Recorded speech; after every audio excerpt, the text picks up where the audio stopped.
Let's look at other news now. We take you back, in fact, to Rustenburg, where that memorial service is underway for the 13 Impala Platinum mine workers who died at the mine accident last week. Sintle Inglihihi is at the memorial service where the program has continued. Sintle, I know that earlier we did see even a musical item there by Sipogazi as part of that memorial service. But finally, South Africans starting to see the faces of the men that lost their lives in that horrific mine accident last week. But I believe very emotional scenes there this morning with family members struggling to come to terms with the loss.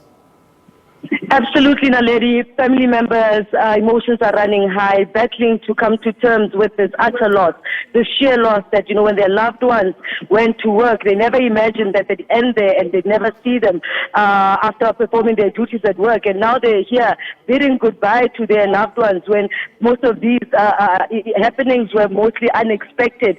You understand that we saw a stretcher being pulled up on the stage there with a wheelchair as well to try just carry one of the family members who was absolutely overwhelmed with emotion. We saw there with the performance of Lebuso Kobela that quite a number of the family members that were in the first and second row really were overwhelmed by emotions. And we saw those emergency personnel coming in to make sure that they escort them and give them the much necessary attention that they need.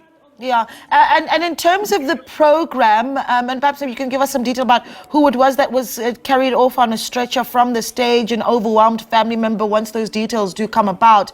But let's talk a little bit about what we've heard so far from the program, right? Just the messages that have so far been shared, Sintle. Indeed, the program has moved at quite a slow pace, having started quite late.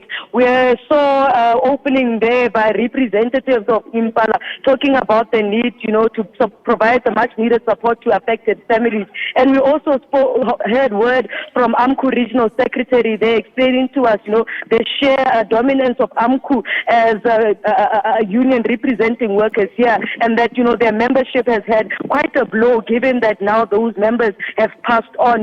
This is not just a blow to AMCU, but a blow to the entire working force in the mines. Yeah. We also heard word coming from the preacher there, the reverend who was giving that sermon, painting a picture of families who have lost not only loved ones, but breadwinners who made sure that their main priorities go to work and provide much needed sustenance for their families, and that now is no more. Yeah.